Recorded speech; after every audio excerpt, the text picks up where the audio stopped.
Am I the only one who have corrections? I don't think I have any corrections. Alright, cool. That's better. Well, basically, one friend of mine did tell me that apparently I have said the name of Emma Mackey wrong. I said McKay. Oh, yeah. Yeah. And then you said it wrong as Macquarie later on as well. Did I say Macquarie? You said McKay. You said Macquarie at first, and then you said McKay later. God.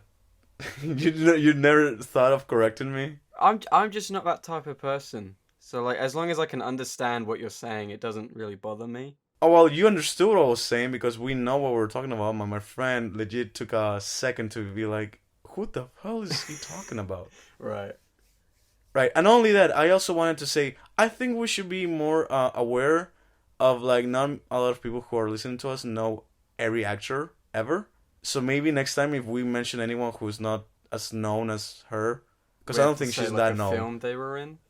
Yeah, that was my point. That's a good point. Yeah, so yeah, we should be aware of that. And yeah, that's all. Also, we do need to work on an intro, just a way to say, "Hi, I'm Kacey." There's timestamps in the description if you want to skip to certain places, and of course, your name is Joe. Yeah. Okay, but this cannot be the intro. That was so monotone. We gotta do it better. No, we'll do like a proper one that we can like splice in. A proper one that we can like paste it on, like on top of stick it there. The intro music. Yeah. But yeah, that's it. You want to do first segment, scrolling by? Yeah, sure. Let's do it. Cool. So scrolling by, we are busy in our lives, right? And all we do is scrolling by things, and that's how we get news lately. We don't fucking get articles no more. We barely read half of them. So we just do what we do here is read the headline, and if we care, we talk about it further. And yeah, that's basically it. And I would like to start because I have 4 and you have 2, so I could do 4. Gee, okay. Yeah, I do. I actually, there's so many news this fucking 2 weeks. Sony is making another Spider-Man villain spin-off movie with Bad Bunny. Yeah, I don't care about that. I don't want to talk about that. Alright, yeah. Sorry. Let's skip it then. Do you know who Bad Bunny is though? And I don't know. Alright, that was my only question. I didn't want to discuss this. Alright, okay. The Mario movie got delayed. Mm-hmm. And I know you don't care because neither do I, because it's going to be shit. But I just wanted to ask you, because I just got back from seeing Sonic 2 again in the cinema, which I still like. We have a whole episode on it if you want to hear our thoughts on it. Do you think that this is a reactionary thing to how well Sonic is doing? You're saying that the delay is because they're gonna change things on the movie? Yeah, maybe. I don't know. Do you think? I have no idea why they would do it. Why else they would do it? I mean, animation takes time. That's one thing. So yeah, because they also delayed the Spider-Verse movies recently as well. Yeah, which was part of my news. Oh, sorry. That's good. This one is quite interesting. Oh, wow. Let's hear it. Olivia Wilde, who was previously with Jason Sudeikis, got served during her presentation at CineaCon. Elaborate? I can't remember. It was something to do with child custody, I think, but literally the guy who like hands you papers and says, "You've been served. Get a lawyer because we're gonna fuck you up." As Olivia Wilde was on stage doing a presentation for her upcoming film Don't Worry Darling with Florence Pugh and Harry Styles, who I found out she is now dating instead of Jason Sudeikis. Yeah. Which I had no idea about. Which sucks because I thought they were a nice couple and everything, and I like them separately as well. But literally, while she was talking to a whole audience of people, telling them about her new movie, guy just fucking walks on stage and hands her papers about some child custody shit between her and Jason Sudeikis. That's their job. Yeah, I know, but it's just insane. It's shitty, yeah. And it just shocked me because I didn't know that they were even broken up. I didn't even know they were together whatsoever. You got another news story? Yeah, I got 2. Should I tell you both and whichever you like, we talk about it?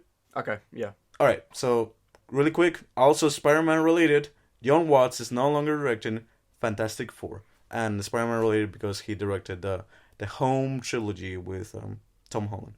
Yeah, I heard about that. And the other one, it's one that I'm surprised you haven't said it because I thought you would. Blake Lively will have her directorial debut with an adaptation of Ryan Lee O'Malley's graphic novel Seconds, with Edgar Wright producing and writing.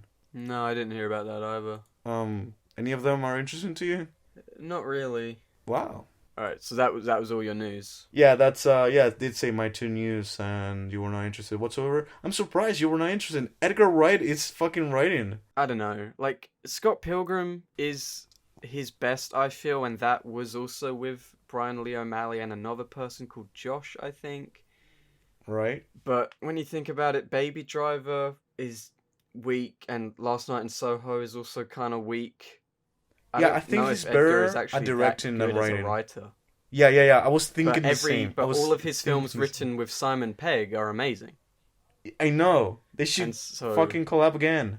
Yeah. Alright, so you want to move on to Lousing Around then? Yeah, let's go. Okay, so Lousing Around, this is just a segment where we talk about some things we've been watching, reading, listening, whatever the fuck, for the past 2 weeks. And so, what have you been consuming? I'm watching Dickinson. I'm in season 2. Oh, That's the Haley, time-filled. Yeah, I finished the morning show, season 1 and season 2. Right. Another Apple TV show. And alright, and wecrashed. Oh, yeah. Yeah, basically I've seen those, trying to get the best out of my free trial. Yeah. Dickinson, I'm surprised by it. I didn't think it was going to be comedy. Yeah, I thought it was going to be drama. That's what I assumed, because I know it's about the poet Emily Dickinson, which I thought was a bit of a sad recluse. Well, I did not know who Emily Dickinson was until the show. Oh, right. Whatsoever. We studied her in school. She was my favorite poet we studied, actually. But yeah, Emily Dickinson, it's quite a fun watch. And yeah, it's pretty interesting. Right. The morning show. Complicated feeling towards that show, honestly. And I just realized that Reese Witherspoon cannot act for her life. Yeah, no, I feel like she just did a whole bunch of shitty comedies in like the 90s, and then that was it. She was smart. She was simply smart. That's how she made a career. Right. People say Election. I don't think. Have you seen that? No, I know people say that. I haven't seen it. I want to see it because of that. I have the same feeling that you had with what was her name in? Yes, I have the same feeling, literally. Anyways, yeah. And on the second season, I just dislike her because they just put her characters through Alison Hannigan, by the way, played Lily in How I Met Your Mother, if you don't know. Sorry, go on. No, that's good. Yeah, second season was like, Jennifer Aniston, though, thank God she's there. She can act. But yeah, the morning show. And wecrashed. I think this is one of the most fitted characters for Jared Leto to play. Yeah, on the latest episode of Suggestible, James spoke about it and said that it's the perfect casting choice for Jared Leto because he plays a piece of shit. It is. It fucking is. So pretentious, so godlike. Right. I am here. I am the Messiah. I will save your company. Trust him. Like, it's just so over the top, and it just works perfectly with him. But the only thing I will say, though, it should not have been as long as it was. How many episodes is it? Like 10? It's 8, I believe. 8, right. I believe it's 8. They're all like 40, 50 minutes? No, they're like almost an hour per episode. Oh, fucking... It should have been good with 5 episodes of an hour. Right. At most. Yeah, but yeah, that's the thing. Because they have to make everything like 8 now, because then that covers 2 months. And then you get 2 months out of a subscription. Exactly. Yeah, that's what it is, isn't it? But why make it even an hour? Fine, make it 8 episodes, but make it shorter. Yeah. Just make them shorter, please. But yeah, anyways, yeah, I think I talked too much about them. That was enough. You can go on. Take the mic. Alright, my first thing, iCarly Season 6. God. I never watched it as a kid, because by that point I had stopped watching kids programs. Like, you know, I always grew up watching stuff like Family Guy and South Park, but by that point I just fully cut it off. Not even SpongeBob? Did you also Well, no, I had DVDs of SpongeBob, though. Okay. Like, I mean, like, turning on the TV and going to the, like, Nickelodeon and Cartoon Network, all that. And so I'd never saw the final season, and when I rewatched iCarly back in late 2019, for some reason the final season just wasn't on Prime with the rest of the seasons. You had to buy it, and I was not going to do that. But with my Now membership running out, which is essentially HBO in the UK, it has all 6 seasons on there. And so for the past, like, 4-5 months, I've been slowly watching season 6 with my little brother, and yeah, not the best season, but not the worst season. It is just unironically a really funny show, and the ending, even though it got the reboot last year, which I saw the first episode of legally, by the way, on Paramount Plus, a service that is definitely available where I live. Yeah. It actually got me tearing up because, like, it was one of my favorite shows growing up, and to kind of just actually finally watch the ending was kind of like a surreal moment for me. The second one, Barry Season 3, Episode 1. Turns out it did just come out the same day as the US, despite Now not announcing anything. It just kind of popped up there at the same time as the US. Right.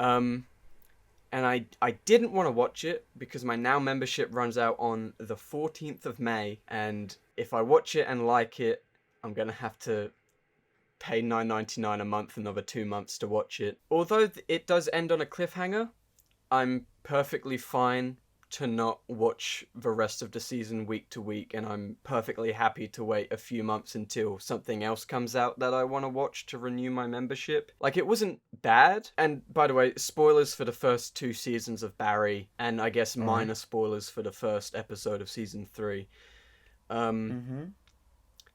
With season 2 ending how it does, with Gene finding out that Barry killed Janet Moss, I had a very strong feeling that the acting class was going to close down, which it does. Very minor spoiler, you find it out straight away. And the thing is, so much of the show was the acting class.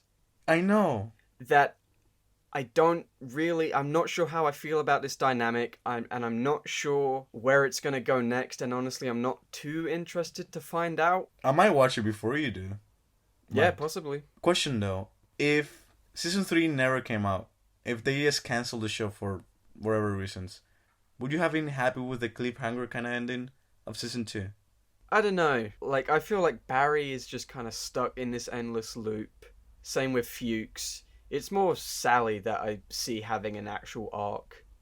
Oh, and Gene as well, because he wants to be closer with his son. So moving on to, what do you want to do first? CODA or Severance?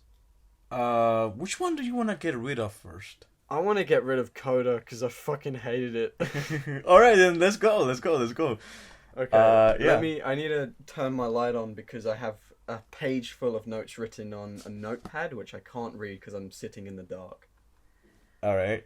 So let me just Batman over here. Turn my light There's on. a shadow over here. God. So emo. Do you want me to play Nirvana in the background? Yeah, that's a good film that we both really liked. Alright, yeah, my light's on. I do want to have this on record, though. I do like Robert Pattinson as the Batman. I thought he was great as a Batman. That's all I wanted to say. I just wanted to make sure that's out there. Let's go with CODA. Do you have about it? Yeah, you did. All right. You... So, CODA. Yeah. Have you structured this in any way? Like, are your notes less scrambled than mine? Because I just took notes as I was watching I have lines. I took notes as I was watching the movies, just chronologically wise. I just like had sentences and yeah. Okay. I didn't. And my notes, I don't have any kind of review. Like after saying the sentences, after you say what you thought of them and I thought of them, I will give like a short 2-sentence review kind of deal. Yeah. Like. So my biggest problem with it is just how fucking generic it is. Okay. And how watching it is like watching a checklist of tropes. One of my notes here is unpopular kid signs up for uncool club, includes montage of shitty students with teacher looking disappointed in them. And then subnote, am I watching Alvin and the Chipmunks for Squeakquel 2009? Okay. And then I right above that I wrote semi-urban rural setting like High School Musical, because this is very similar to High School Musical. But yeah, it just felt so much like a kids film. Like it really felt like For kids or made by kids? What do you mean by for that? kids. For kids. Because it really just hit every note of like a film I had. A DVD I had as a kid. Like family-friendly dramas? Yeah. I don't know. I guess we can talk about it now or we can get more into it later on. Throwdown. But it just shocked me that for Best Picture they chose a film that just felt like a kid's film. Because usually they go for more mature choices. Well, here's the thing. They go with what's progressive and what is convenient for them. So CODA was progressive for like deaf community. Which I've heard a lot of people not actually like in terms of, because like the deaf people aren't main characters and are actually a hindrance to the main character. That might be also the explanation as to why the father, I don't know his name actually of the actor. If you he got Best Supporting Actor, didn't he? Yeah, he got maybe that's also maybe a reason why he won it. Again, it's so political. That's the thing. I don't know what else was nominated, so I can't say. Yeah. And also, the Academy is a whole bunch of old, rich, white dudes. Maybe they have stakes in Apple. You know, maybe they own parts of Apple. They have stakes at Apple, yeah. And they need to drive subscribers to their service that they own. Like, who knows? Conspiracy theory already? I think everyone knows that the Best Picture is very rarely the actual Best Picture. Yeah. And the Oscars are just all awards in general really are typically meaningless. Yeah. Oh yeah, here's another trope. Okay. Best friend character has crush on older sibling. One of the I think the first scene we have of her in school is she sits at the back of the class and she's asleep and the teacher loudly says something and hits her desk to wake her up. That's very cliched. After seeing it, I read some reviews and people were like, "Oh, this is a moving but also funny thing." The only joke that got me is here. I wrote, "Herpes joke actually got me, but it is unoriginal." Do you remember that joke? Yeah, I do. Can I spoiler alert? Yeah, we should have said spoilers, I guess. No, we still haven't talked spoilers until you said the herpes joke. But you just said a herpes joke. They still don't know the context. Yeah, exactly. But yeah, spoilers. Should we go into spoilers? Yeah, let's go. Let's go into spoilers. And also generic range of shots. Like where every other film goes in close up, this goes in close up. Where every other film goes handheld, this goes handheld. Like there's nothing special about it. Right. What was this? Oh yeah. Oh, here's a funny note. The teacher character wore 2 identical metal bracelets on each wrist, and then I wrote a sub-note, "Will they connect and make a sword?" That didn't happen, which was very disappointing. Oh, wow. Yeah, interesting fashion choice to wear 2 very thick metal bracelets on each wrist. Interesting. Main girl was not good actor, in brackets, she's fine at dialogue, but her scoffs and effies feel dumb.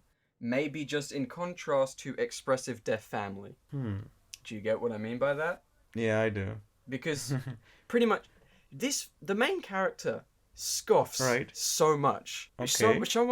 Someone should put together a supercut of every time she just goes, "Ugh." I think we should tell something of the story. You did say tropes, but what was the story about? If you could say in few sentences. Are you pulling a James on me? No, what are you talking about? Alright, so, I mean, it's kind of just... generic. Yeah. So, the main character, yeah, Ruby, she is a CODA, which stands for Child of Deaf Adults. There you go. And also her brother is deaf. Everyone in her immediate family is deaf, but her.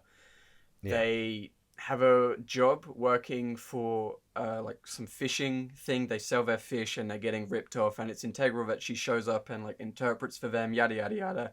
But she wants to sing and go away to music college, but they're like, "Hey, no, we literally can't do our job without you. You can't go."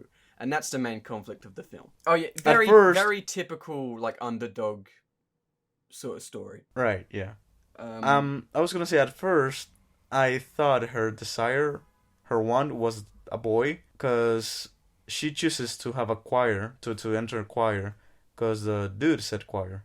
But then apparently, no, she also likes to sing. So it's just coincidence that she was into him. Yeah, their romance wasn't, like, I didn't buy it. Oh, here's another trope. Love interest does one minor thing wrong. Main character gets bullied for it. Love interest chases stropping main character. Not what it looks like. Get away from me, cries. That's a pretty popular trope. And then another popular trope right above it. There's a sex talk scene, which is embarrassing. Life is full of tropes. And then above that, I got uninspired music choice of I Fought the Law by The Clash. Oh my god. Do you remember when that played? I do not. It's like right as they're making like their own business after getting like screwed over by like the big fishing company. You know, from the two of us, you're the one who focuses more on music than I do. You know? Oh right, okay. Anyway, very classic punk rock song. Definitely just the easiest first choice to have. Oh yeah, do you remember the like interview scene with the news thing? Yeah, I do. What about it? That to me just felt so forced. Like, because she needed to be there because, like, one point of it is that she's late to her music lessons, which for some reason, like, also the teacher really likes her for some reason. And some teachers are like that. They do get involved into the student's life. I guess this is just an American thing, but going over to their house for like special lessons, that's unheard of over here. Yeah, in America, there are some states that you cannot do it, but that town seemed really, really like close together. You know? Yeah, I did they ever mention where they are? Massachusetts. Right, Massachusetts. But I don't. Maybe it's a thing in Massachusetts. Yeah, maybe. Most probably. No, I did. When I was in America, I did meet with my teacher outside school, but in the library.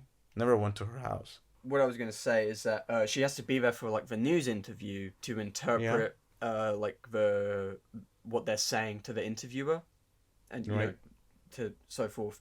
And I just find it unbelievable that one, the news company wouldn't bring someone who knew ASL just in case. Yeah. And second of all, that probably was a pre-recording because that's just how news works nowadays, and they could have very easily got someone to just dub over what they're saying. And I do agree with you 100%. I'm like, really? A network doesn't have an interpreter? You know that you're having an interview with deaf people, right? Yeah. You should do better. But yeah, besides that, I don't have any problems with it. Do you know the actor who was the choir teacher? Yeah, I recognize the face, yeah. I think he gave a good performance. Because I don't think of him as a great actor. But I believe he was good in it. Yeah. His name is Eugenio Derbez. He was in the Dora movie. Yes, he was. Yes, he was. The live action one. I actually think there were more than one funny moment. Right. The herpes one was not the funniest for me. I thought the one of the first scenes. They go to a hospital because the dad has a sexual related thing, you know? So he cannot have sex for 2 weeks, right? And the way he's so descriptive about it, and she's like, that's enough. Like, you don't have to be so, you know? I thought that was funny. Right. A little bit tropey, yeah. The fact that, oh wow, such an awkward moment. You gotta, yeah, I will give you that.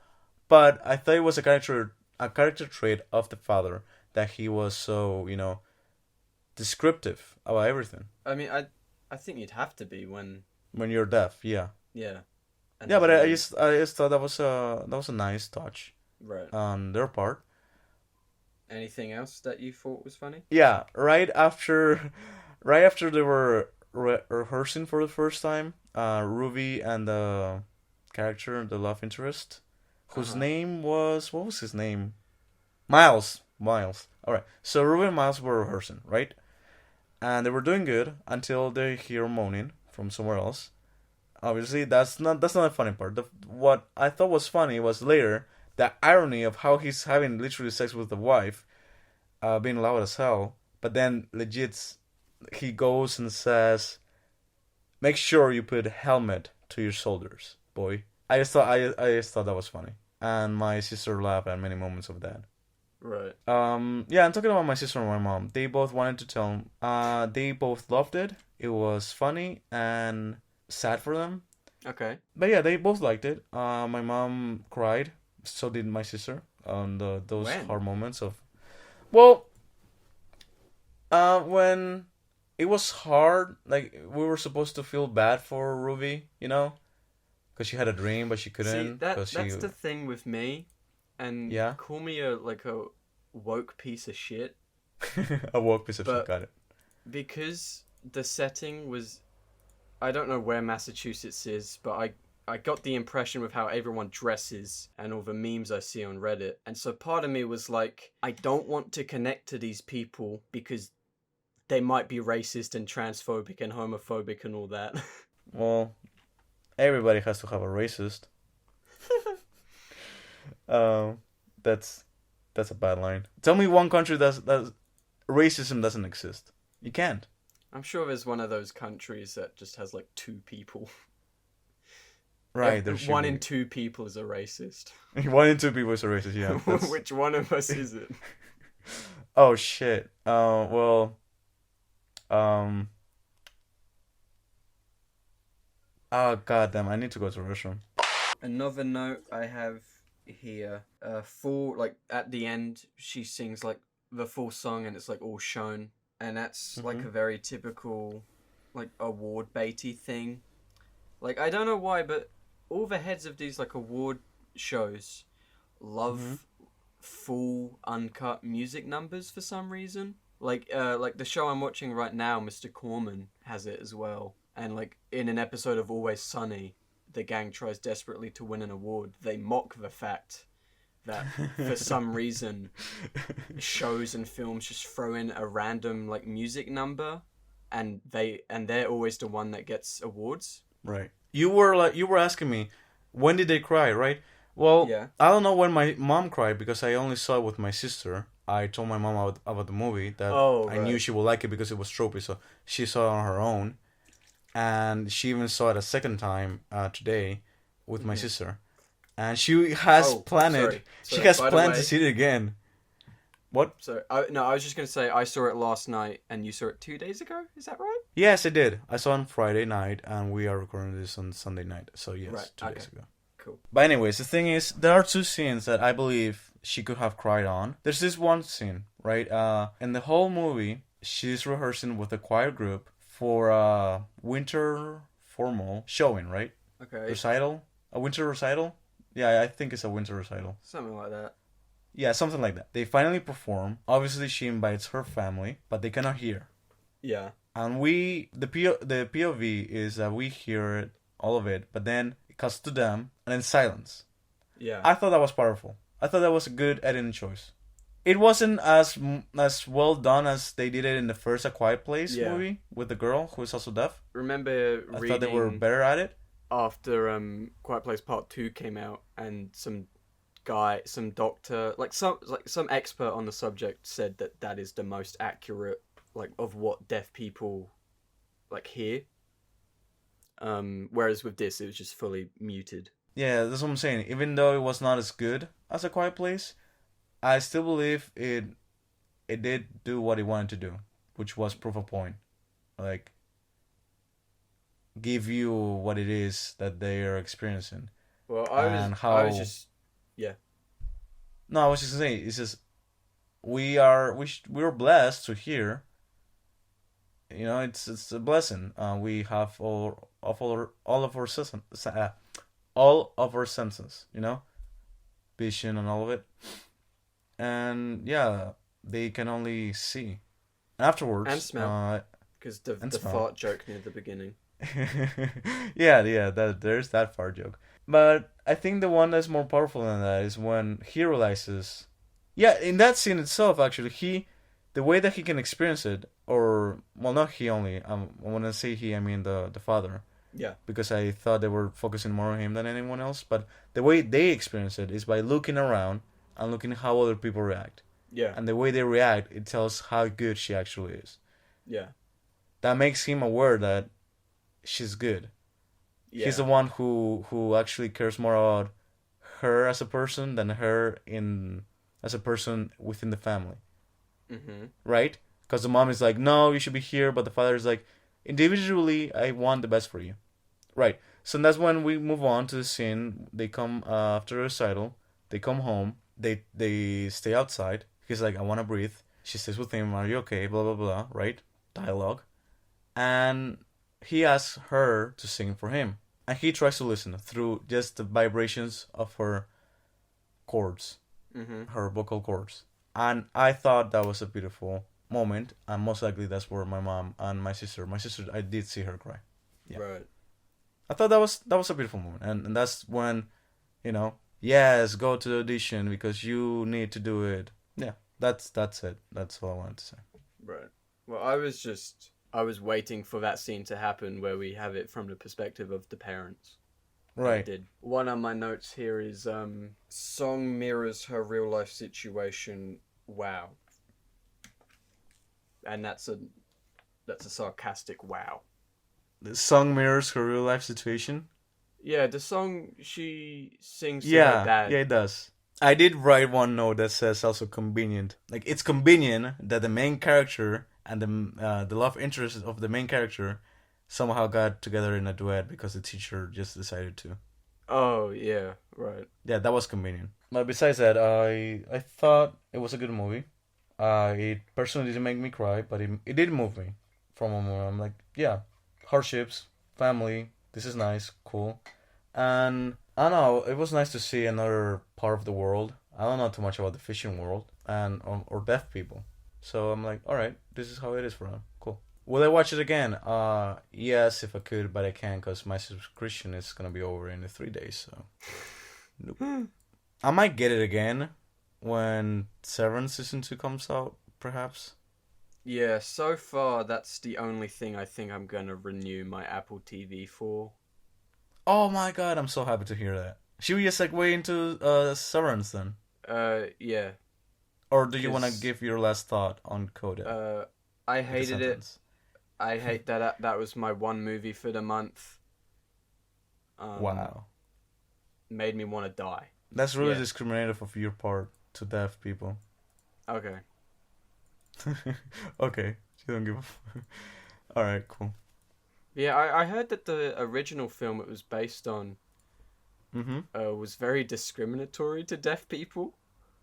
It was? Yeah, that's what I read, and so I just find it interesting. But yeah, talking about something we both liked.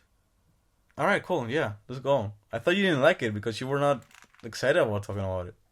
I don't feel excitement for a lot of things other than Sonic. So. All right, let's go to Severance then. Want to start? Are we gonna do like straight into spoilers? How about you just give us the plot again? Okay. And then after that, we just go, to spoilers. Okay. Well, I already have the IMDb page in front of me, so I'll just read it off of there. Mark, played by Adam Scott, leads a team of office workers whose memories have been surgically divided between their work and personal lives. When a mysterious colleague appears outside of work, it begins a journey to discover the truth about their jobs.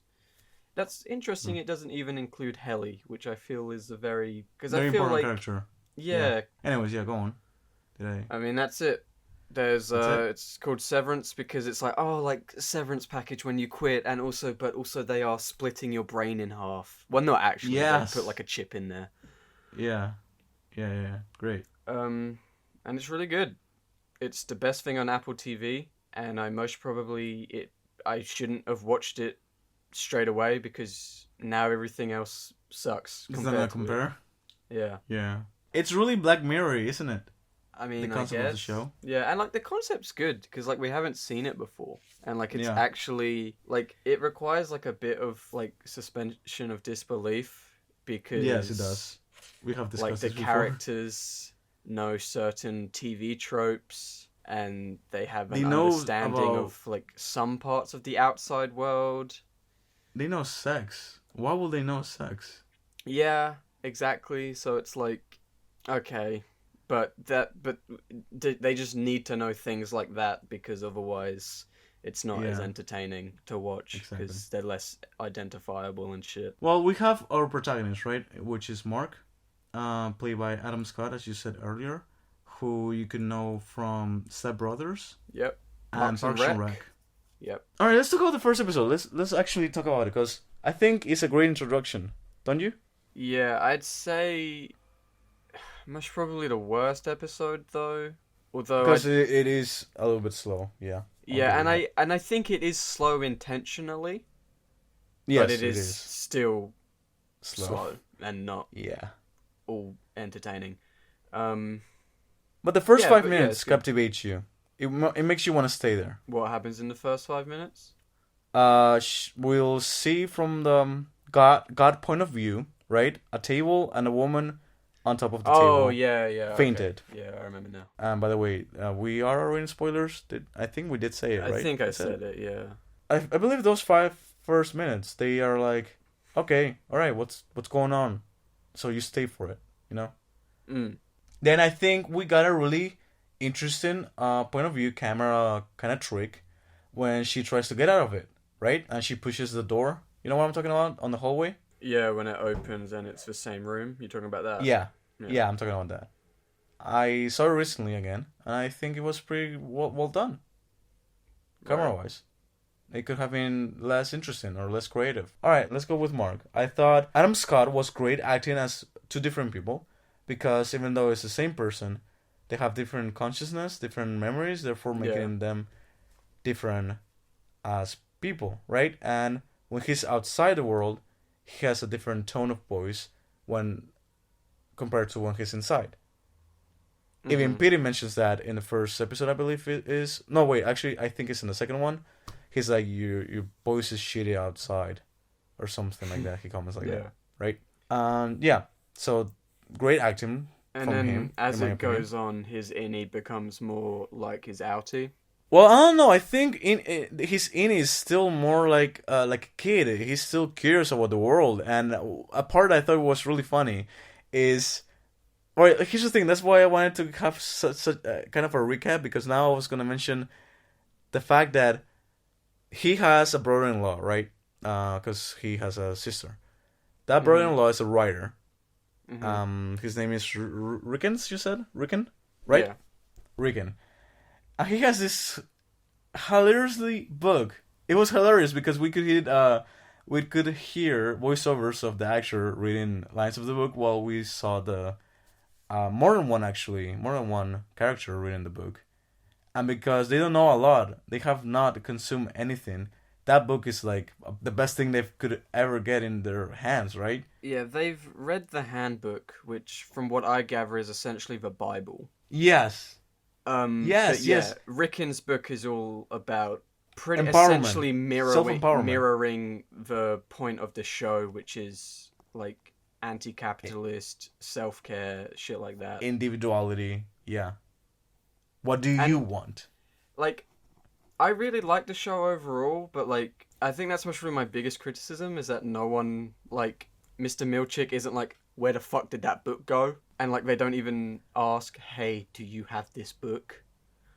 Well, because that was the least of their concerns. Would it be though? I mean, I guess they didn't read the book, but if they no, that was the least of the concerns because they just left it there and they forgot about it. It just happens sometimes. You know, like sometimes you're like, oh, where's my phone? When you have it on your hand. Yeah, I know. People forget shit all the time, but when you're working in a severed place where it's integral, you can't bring anything from the outside world in. I just thought that they would be very up to spec on that. Right. Well, it was Mr. Milchick. At first, I legit thought his name was Milkshake. Well, I guess if you have a complaint, that's the one. Any other complaints? The pacing and the structure of the last episode wasn't as tense as everyone on Reddit seems to think it is. And also, I don't see season 2 being that good. Yeah, that is one worry I have. And is this... You know, if they do more than that, even, which I hope not. Is this another Lost on our hands? I haven't seen that, but I know people are like, this is... Oh, come on, this is going on for so long, and the ending is bad, but also people like the ending now, apparently. Yeah, I haven't seen retrospect. Lost either, but like, you know what I meant by that, right? Yeah. Yeah, and in case you didn't know what I meant, it's just this fucking show where there's a plane crash and then they stay in the isolated island, right? Yeah. And there's so many mysteries, like what the hell is going on and all of that. So it's a mystery box kind of deal because it was made by J.J. Abrams. And I feel like this is going Damon on the Lindelof same was kind of the deal. main guy. What? Damon Lindelof was the main guy, but yeah. Yeah, but it was produced by J.J. Abrams, wasn't it? Yeah, but Damon Lindelof did most of the work. Right, but most productions from J.J. Abrams have like that Mr. Boss kind of deal, because that's like what we'll he's figure it known out of. later. Yeah, well, that's the thing. I feel like I'm afraid this is kind of that deal because hopefully they do know what those numbers mean. Yeah, let's talk about what their job even is. I don't really like care what their job is because like yeah, they could be like sending like strike teams to kill random people, or they could literally be just organizing folders. That's not the intriguing part for me, you know? It's just more the fact that like this is fucked up. It's the fact that they're doing it in the first place and they don't know what it is. Like, I don't really care about what they're doing. Like what their job is. Yeah, what do you think it is then? I don't know. I have no idea. I cannot, like... They even have some theories themselves, right? Yeah. Well, basically, their department is called Macro Refinement Department, right? Macro or micro? I think macro data refinement, yeah. Yeah, macro data refinement. There you go. I'm like, it's MDR, yeah. Macro data refinement. And what they do, and they show you what they do, is just they have this screen of a computer from the 70s look-alike, right? Yeah, that was one thing I liked about it initially, is that it had an ambiguous time setting. Right. But then quickly you find out that it is just modern day. Yeah, it's just in the inside they have old technology because aesthetic, I guess. Yeah, which is interesting in terms of like they are really just sectioning off the innies and not letting them see daylight. They don't know what the modern society is like or anything. Like, I understand why they did that, but also I like the idea of it being an ambiguous time period for also the outside as well, because then it feels more like a timeless show. Yeah, there's that, and then also it just feels more disturbing for me. Right. So going back to what I was saying, I believe so they have these computers, right? And they're like matrix numbers. But yeah, they're moving numbers, and they have to, with a mouse, go around numbers and like basically fish them if they terrify you. Yeah. That's the explanation of the fucking job. If you go through the trouble of severe someone, why go through the trouble of not even letting the person what they're doing? It must be really fucked up shit, right? That's what I'm saying. I do care what they do. I don't know. It must really just turn out to be something really simple. Maybe the severance chip, because, you know, they don't really explain it, which is a good thing. Maybe it also fucks with perception of things. Like, maybe to innies they see it as numbers, but to outies it's something completely different, and you can actually see what it is.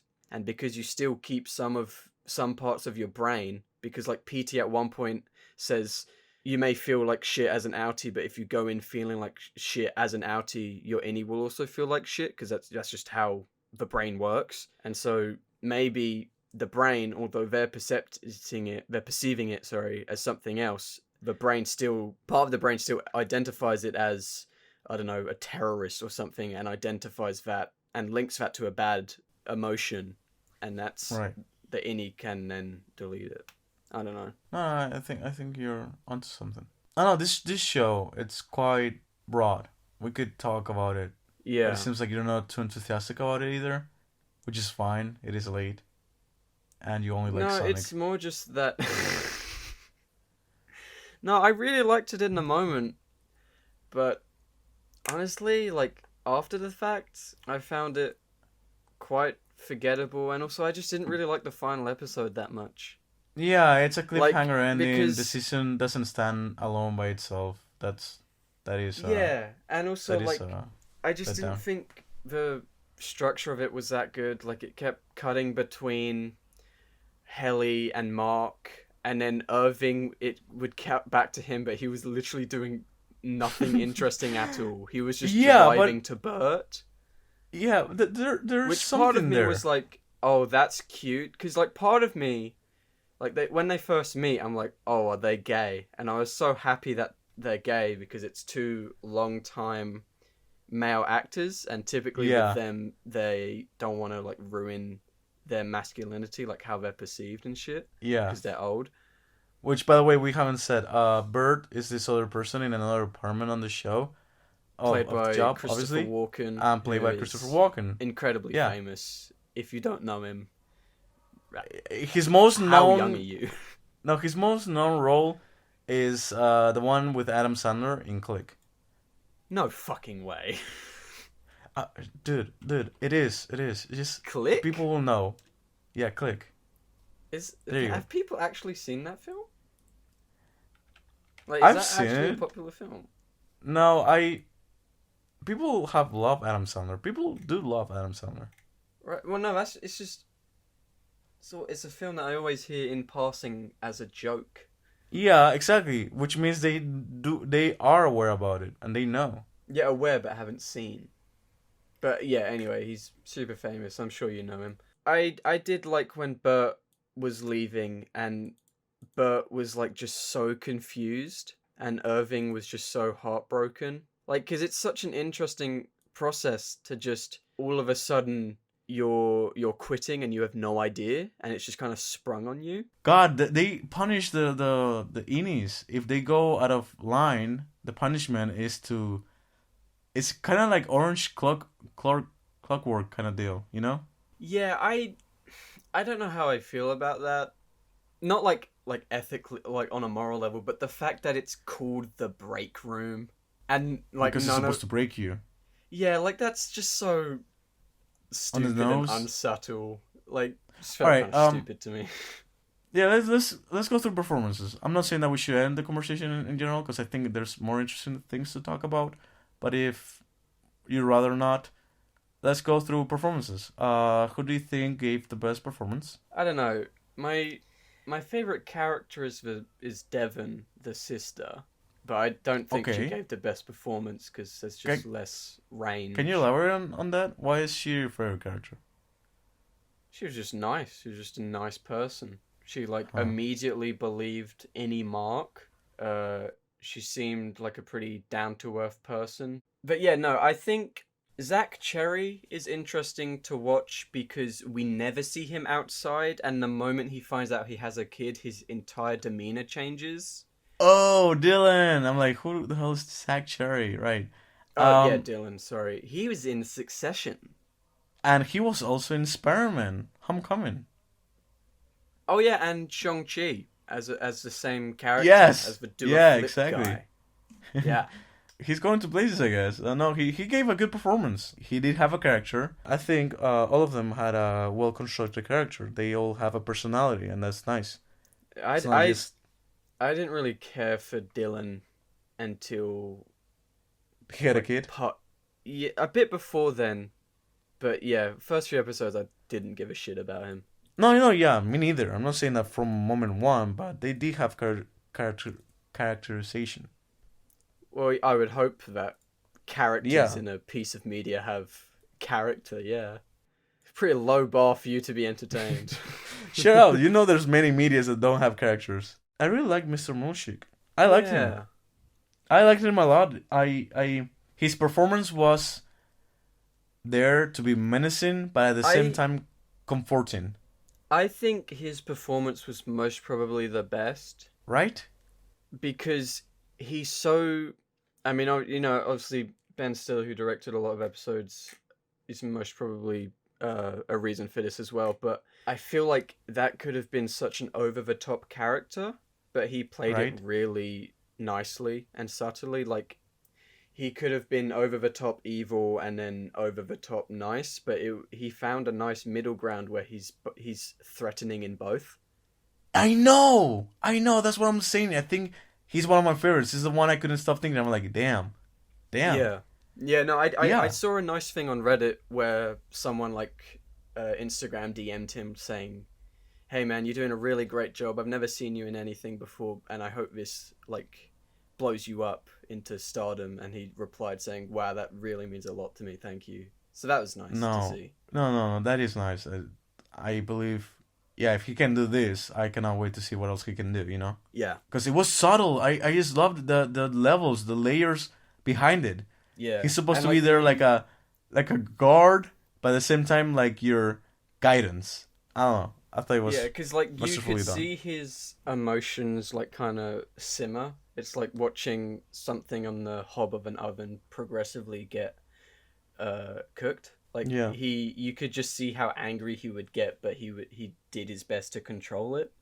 He wasn't Yes. just immediately like shouting at them or something. Even when he was shouting at them, I thought he was nice about it. There was something about his voice. There's something about the His vocabulary voice. he uses as Yeah. well. Like because when like after Dylan bites him, there's still that like welcoming aspect to him. Yeah. Even though he's literally he's like, this is ridiculous. How could you have done this? And he cancels it, and he cancels the thing. The party, the Yeah. jazz session. Also, I find it interesting they installed disco lights for that one thing that happens very rarely. That's a cute little detail. There's small details that I like about this show. That's what I'm saying. This is a good show. Yes, it's forgettable because Yeah, there's so many and, like, reveals and all of it. Yeah, The but disco lights went red right as Zach Cherry Yeah. just yeah. pulls a Michael Morbius. Oh my god, have you seen the movie? Please don't. No, tell- I no. haven't seen the movie. Oh, okay, you just But, read a lot about Reddit posts and all of that, right? Yeah. Okay, cool. I'll most probably watch it eventually. No, yeah, me too. And the fact that he stayed behind, being like, "Hey, I already saw outside. It's your turn, guys." Yeah. I thought that was nice of him. And also, he had to put up with that weird dance, creepy shit for like a good minute. Yeah, there's so many religion Yeah, no, shit. yeah, very Yeah. clearly Keir or Egan, whatever the fuck, is supposed to be Jesus and God. And they have literally just made this handbook, which is literally the Bible. Like, Irving is literally like, Yes, what's the word for someone who's like overly religious? There's a word for it. yeah, he's a strict follower. Yeah. And that's what I'm saying. I think this show has a lot of good things because the subplots actually do work together. At first, I'm like, all right, if you're not going anywhere with Bert, yes, fine, he's a good actor, yeah. But like, yeah, a nice gay, yeah, it's representation, right? But like, if you're not going anywhere interesting, then I'm not interested in it. But they did. The actual reason why they even do anything is because even him, who was a strict follower, had enough due to the fact that he had feelings towards Bert. He's like, Yeah. he I believe he leads in- said, "Let's burn them down," or "Let's burn this place down," something like that. Yeah. By the end of an episode, because yeah. Bert, yeah, Because him being gay with Bert leads into the whole, what are we actually doing here? Because they are meshing with other departments, which they're not supposed to do, and all that. yeah, Which just makes them even more curious, and then that's why they leave.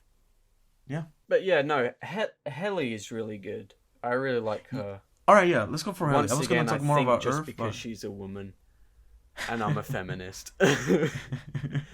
But no, yeah, she's really good. I haven't seen her in anything. Or yeah, me have neither. I don't. Oh yeah, Mr. Roosevelt. That was it. And one episode of Always Sunny. But yeah, no, she was great. She was. I didn't buy their romance. Between Haley and Mark. Yeah, that just kind of felt thrown in to me. A little bit rushed. Maybe Yeah. by second season I will have bought it more, but I didn't mind it. Apart from the break room, there is this I forgot how it was named. The wellness. Or there's the wellness sessions. Yeah. Where we are introduced to this character, who I forgot their name in the Miss inside. Kacey. Miss Kacey. Yeah, Miss. Wait. Oh, what a coincidence. Different spelling. And I just thought it was funny. There was one moment where she's with Irvin, and it's like, you pleasure woman to moment of completeness or something like that. Yeah. Because they tell you a list of things from your Audi to make you feel better. There's no way that's true, though. Like, they're all just lies. Yeah, I mean, most likely half of them were lies. Some of them have to be true. A little bit, one of them. And Would yeah, you write that down, at your job, though? Yeah, I know. It's just ridiculous. Like, how would they know that? They know everything. It's just a lie. Also, Miss Cobell. Miss Cobell, the fucking boss, lives next to Mark, which is something we didn't talk about. Do you want to say anything about it? She's evil. Right, that was the one thing I'm like, okay, that's a trope. Yeah, and so you want to talk about Gemma, Ms. Kacey, the wife. Right, then, yeah, so allegedly dead wife. It was last minute reveal in the 7th episode. Yeah. Which I asked you, what do you think? And you said... Do you remember what you said? You don't remember what you said? I hadn't seen that part before when we spoke about it last. No. I texted you because I asked you, do you finish it? And you're like, yeah. And I'm like, what do you think of the plot twist? The reveal? Yeah, because I was like, oh my god, he married an Asian, how progressive. Did not see that coming. Yeah. Yeah, you're like, oh my god, I did not see that coming. A nation as a wife. And that just made me laugh. But yeah, that's not a plot twist. The plot twist is that she's alive. Yeah, so how do you think they pulled that off then? I have no fucking idea. That's another thing they have to figure out in the second season, and they have to show us. I assume she was pronounced dead and Lumen stole her body because there is a certain amount of time, and really, I'm pretty sure it's only 20 minutes, which is the max, but you can be pronounced dead, and then after a certain amount of time, you can come back to life. So I'm assuming she was pronounced dead. Lumen, for whatever reason, just stole her body and then revived her and now works there. It has to make sense. If it's just for the sake of a reveal, I'll be annoyed. Yeah, because also, like, she said she's only been alive for, like, I think 107 hours. Yeah, they only wake her up for the wellness sessions. Half of that were for those 30-minute wellness sessions. But she also said, I can't remember how long, but, like, she was in the break room for a really long time. Yeah, she was. And so I wonder how long... What I mean is, I feel like that doesn't add up. Assuming she's been working there for 2 years, same time as Mark, maybe even a little bit longer, I feel like there would be more than 100. The wellness sessions are pretty short. They're 30 minutes. Yeah, but sometimes they cut off early. Like, whenever she said to Irvin, if you show any emotion with your face, this will be over. Yeah. Yeah, so sometimes maybe 30 minutes come to 20. Yeah, right. But like, yeah. Also, we don't know how long she was in for the break room. Like, it was at least it felt like it was at least 2 days, I think. I can't remember. Yeah, it was one day, and then they postponed it to the next day because it was too late. Yeah, and also, like, how does that work? Like, once Mr. Milkchick gets tired, they switch them off? Or does Mr. Milkchick down 17 fucking coffees until they break? Yeah, poor man. Like, he has a hard job. Yeah. A lot of responsibility. I hope he has well paychecks. No, so much responsibility on it. With a job like that, and like, yeah, he got bitten and he didn't like freak out entirely. Very professional. Very professional, yeah. man. Yeah. I hope he's getting paid a lot. I do. I'm sorry, but he's going through shit. I mean, yeah, is he in the ethical wrong side? Yes, but still. Well, yeah, well-written show. Nice small details. I did not like, as you, I believe, we did not like the last episode. No, and I thought it was really... I didn't dislike it, but... Yeah, I didn't dislike it either. I just... Come on, a cliffhanger, and the cliffhanger is literally the line, she's alive. Which, Yeah. do you think they're gonna get what he meant? I know. I know. I really hope season 2 just begins with Devon, the sister, going, who's alive, and Mark's just like, No, but what? here's the thing. He has a picture in his hand. So by context, Oh yeah, and no, she's they'll really definitely smart. be able to piece it together. It's Yeah, just by funny to context, I think. think she will piece it together. And if she doesn't, I'll be like, okay, no, something's not. I don't know. My biggest fear is that season 2 should only be like 3 episodes maybe, but I know they're gonna drag it out to 8 to 10. 8 and again, because that's what we need. Maybe will they have flashbacks to pad the time to how it was with PT? Will they just drag it on completely and go back to like square one where they take away privileges? And I don't know, I just don't see it being very good. Yeah, very pessimistic of you, but I believe as well that it's not. There's a lot they can go wrong with. Yeah. Holy crap! I'm looking at my feet right now, and I do not recognize my toes. They look like someone else's toes. What the fuck? Would you recommend it to people? I would, but would I still recommend it to people after season 2 comes out and it's fucking abysmal and season 1 leads into nothing? No. No, of course not. Yeah. The same way in that people who watched Game of Thrones all the way through don't recommend it to people because of how bad the ending is, apparently. Yeah. I feel like... And it I'm could so be one of thankful. those. I'm so fucking thankful the ending was bad, because otherwise we will not hear the end of it. It would be like Breaking Bad. It will be one of those shows that you must watch. Yeah, right. And I'm thankful it's not one of those shows. Breaking Bad is really good, though. No, I know. Like, Yeah, it's exactly. it's one of the few things that people say, this is the best thing of all time, and I don't fucking hate. Also, did you not hear the news that they're gonna come back for Better Call Saul, the last season of Better Call Saul? And they're gonna look Old completely as different. hell. Yeah. Yeah, cool. All right, yeah, let's move on, because we got like still half of our fucking episode. All right, cool. Yeah, let's go. Okay. Running around. Okay, so yeah, let me make next sure I have the segment, list in front of me. Throwdown. Throwdown, pretty much, we throw down, haha, you said the name of the movie. We throw down some items in a list. Those items could be films, TV shows, whatever the fuck, in a list. Sometimes it's ranked, sometimes it's not. But today, in chronological order, we're going through Best Picture winners that we've seen. Did I explain that well? Yeah. You did a great job. Come on, let's go. Okay, so first, Lawrence of Arabia. I've seen it. Really boring as fuck. Just terrible. Okay, great. Godfather. Oh my god, why do people like this so much? Really boring. It's just a dick measuring contest. I wanted to die. Great. Godfather Part 2. Halfway through, I was so bored and acknowledged that I was wasting time that I just put it on my second monitor and then played a game on my first monitor. Rocky. Quite long and small scenes of fighting, more about character growth. It was okay. It's fine. Go on. Deer Hunter. Incredibly overrated. I think it was... Wait, when did this come out? Anyway, I can't remember. It's about the Vietnam War. I think people just like it because of that, because it's... That poker scene?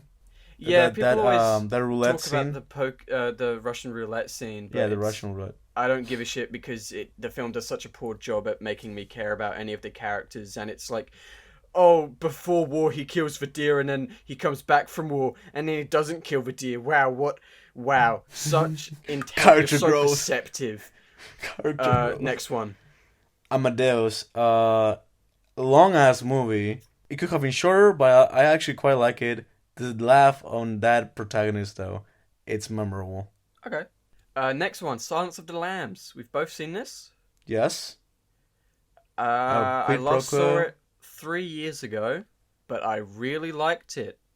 I only saw it once, and it was last year, and yeah, I thought it was nice.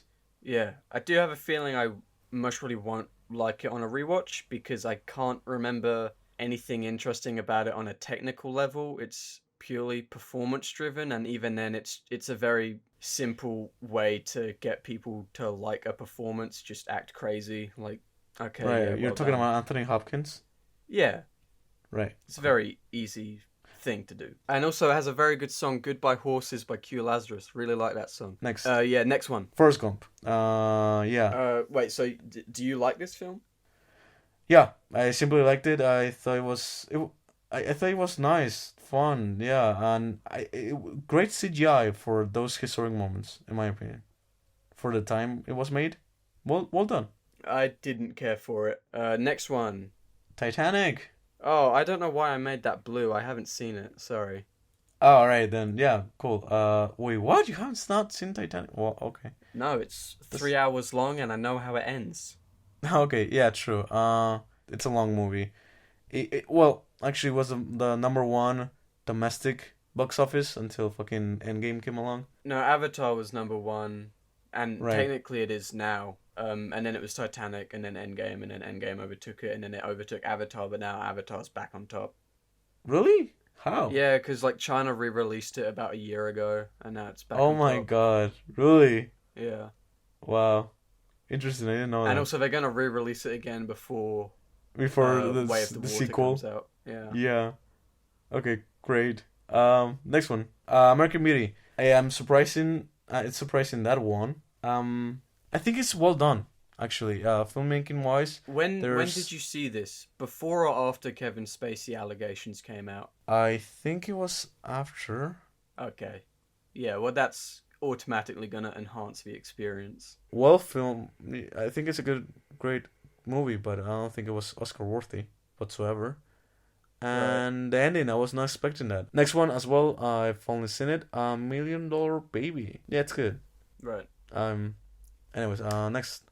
Oh yeah, Departed. We've both seen this. Yes. Yeah, I don't care for it, but you like it, I think. No, I don't care for it either. I saw it Oh, last right. month, and I'm like, Oh, yeah. fucking Mark Wahlberg was, he won, or was he nominated? No, he won. Wait, He won for, yeah, for best supporting actor for this fucking role. Jesus. No, can you actually look it up really fast? I'm pretty sure he won. Didn't bag a win for either nomination he received for 2011's Best Motion Picture or 2007's Best Performance by an Actor in Supporting didn't? Role for The Departed. No, so he was nominated, but he didn't win. All right, he was nominated. My bad. All right, but he was nominated. Yeah, even then. Like, why? If my kids were on that plane, it wouldn't have gone down like it did. Bro. Oh, come on.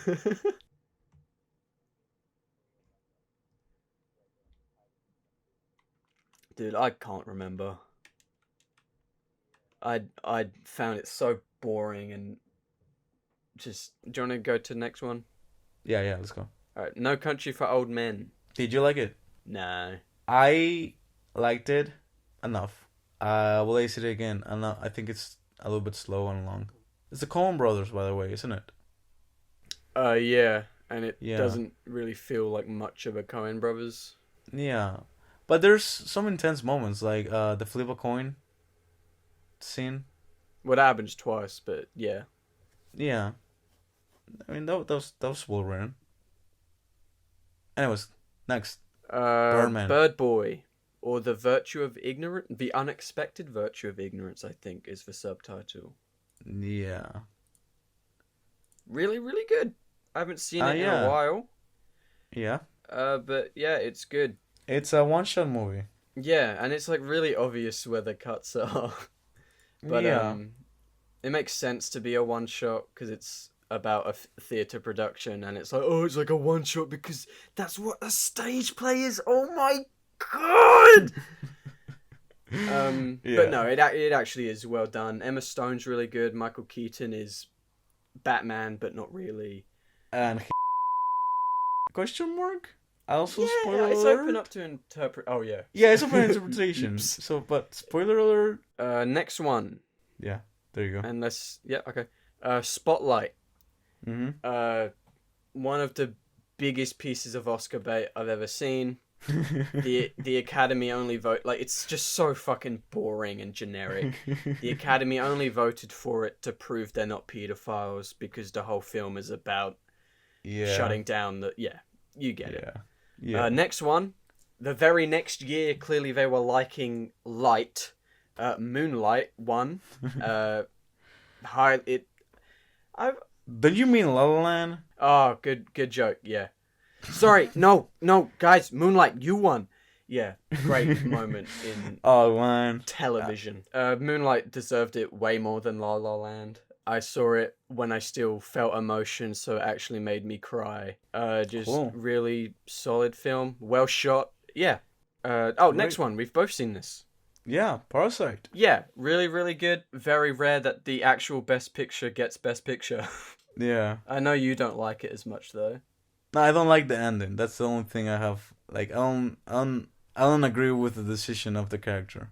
That's all. Yeah, but you've only seen it once. Yes, I have. Yeah. I should watch it again, yeah. I saw it 3 times in cinema, and each time was just as good as the first. Well, not entirely, because I won't spoil it, but there's something happens at the midpoint which makes you go, holy shit. Just amazing on every level. On a technical level, like the production design of the house, like I feel like the way the house is shot, I feel like I could just walk into that house and just know where everything is. The performances, fantastic, especially the little boy, Choi Woo-sik. He's not a little boy, he's like in his mid-20s. Anti-capitalist message, much like the next film, Nomadland. But it's... Only you saw it? Yeah, only I've seen it. And oh my god, is it fucking terrible. It's so boring. Isn't it on Disney Plus? I feel like this one is on Disney Plus. Yeah, it is on Disney Plus. Yeah. I would not recommend it though. Yeah, it's just boring, and it only won because of its anti-capitalist message, so they don't seem out of touch because they are incredibly rich people. Next one, we both saw this and we just spoke about it. Yeah, CODA. Best movie ever. Best movie ever. Yeah, best movie ever. Yeah. Great. Do you want to do a quick top 3 ranking of any kind? Or top 5 even, if you want? Yeah, okay. Parasite first, and then Birdman, and then Moonlight, I guess. CODA, Rocky can share a spot in the third one, because they're the same for me. Then Amadeus, second one, and first Parasite. Okay. Yeah, there you go. I'm happy with that one. Next segment then? Trivia Trap? Yeah. Alright, so Trivia Trap. Basically, this is a trap through trivia questions that we have organically come up with the answers. You know, we have knowledge, as we both love just media or anything content related. Therefore, why not take advantage of it and make somebody, the loser in here, consume anything that we choose to. The winner chooses to. And anybody can be the loser, right? So yeah, there you go. This explanation. There's 4 questions most of the times. Yeah, I think we decided on there's 3 questions. You need to get 2 of them right. But if you don't get 2 right, there's an extra 4th question, which is extra hard. But if you get that one right, you win it all. Yeah. We kind of play a little bit loose with the rules. But yeah, that's basically it. And I lost 2 trivia traps ago. I was supposed to review it last episode, but I did not see it because it was really fast and I forgot to see it. It was the Sonic movie, animated 2D animated movie. From what year was it? When did it come out? 1996. I gotta admit, it is a little bit nice to see a 2D animated movie like that, because I did grow up with a lot of cartoons that were animated like that. So I'm like, it was a little bit nostalgic for me. This movie was 15 minutes long, so it wasn't that much. I don't know. I saw it. I barely remember any of it. Apparently, yeah. I did have my mouth like wide open when they were fighting, because it was quite nice to see Metal Sonic and Sonic fighting. And I don't know. It revived a part of me that I didn't know was there. Yeah. And yeah, that's about it. Okay. Well, this week I'm doing the questions, and Honestly, I think they're really easy, but also the whole point is that it's, we make questions that we've organically uh, gathered the knowledge of, and so Yeah. obviously I'm gonna think they're easy, but I think they are easy. Right. I will be shocked if you don't get this. Okay. Who co-created Barry with Bill Hader? Fuck. Who co-created Barry with Blair? Is he someone known? I forgot if he was known. Yeah, it's not like another famous SNL person. No, it's not like Bobby Moynihan. Okay, it's not. It's not. Okay. I give up. I honestly do. I used to know this, but I give up. What is it? It's Alec Berg. Yeah, God fucking damn. I knew that. It's been a while though since yeah. Alright. Who created Severance? I believe was Ben something. He actually got into the Severance Reddit, and that's how I knew it was him. Yeah. I Wait, no, Ben, no. It ended with N. Hold up. Is it Dan Erickson? Yeah.